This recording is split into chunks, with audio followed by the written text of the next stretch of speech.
So, I have a lot of overlap with conservatives. I want them to win the battles that they're engaged with. I want the enemies that we share to lose and lose hard. And for that reason, I'm going to buy a membership to the Conservative Party of Canada and vote in their leadership race because I think they deserve a leader who can do the most for them, who can be the best for them. And the things I'm looking for in a leader are a strong stance on social conservative values. And the reason why is because all conservatives pretty much get a passing grade when it comes to economics, and the left doesn't really show up to that fight. You know, they'll just throw in socialism, throw in their own things once they're in power, but they're not really on the debating stage when it comes to that. The thing that they show up in force for, though, is the social values.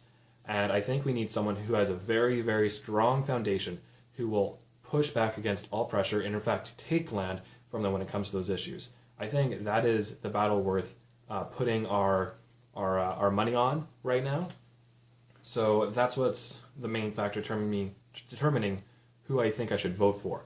And I should also specify that this isn't just for what I think is best, because I'm not a conservative. I have to think in the mindset of what's best for them, what's best for their base, what's best for their values and their movement.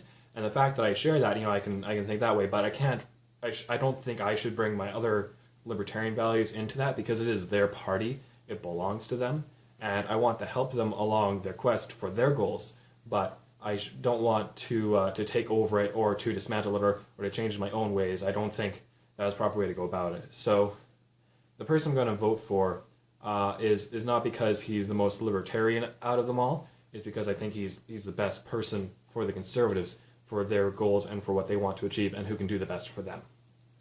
They have a few conditions for joining up with the Conservative Party of Canada.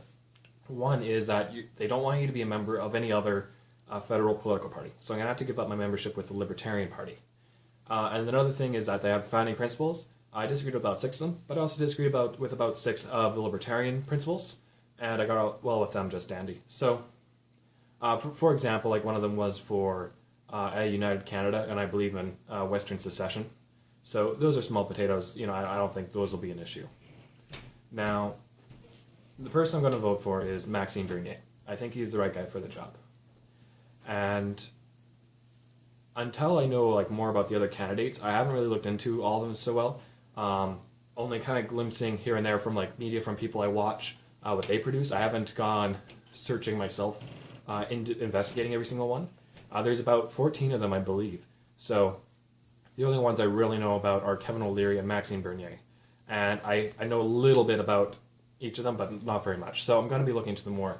So my question to you guys is, if Maxime Bernier was off the table, who would be the best conservative for conservatives? Who would be the best at pushing social issues? Because that's what I really care about now. Even though I have different social values than the conservatives do, I think that pushing conservative social values is good in general for society, because the libertarian perspective is to kind of have government as a referee, but in the real world, the government is a player on the board that each person has, alternatingly, and you can use against the enemy. And if you only use your time in government as a referee to make everything fair and equal in a battlefield that you can fight each other, and then the second they get in charge, they use it as a piece against you, you're going to lose because you're not, using all your pieces effectively. It's not set up that way.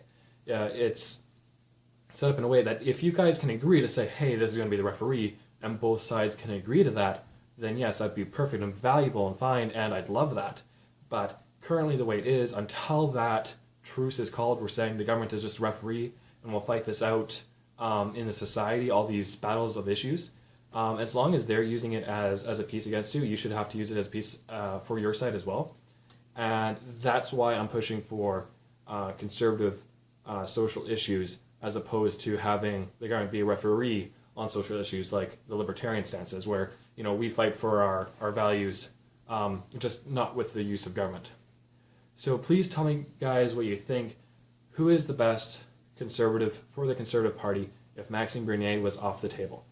That was a little trick for you libertarians there, taking that one off. Now you have to actually think about who would be the best besides that. All right, until next time, guys, like, share, subscribe. I'll see you guys next time.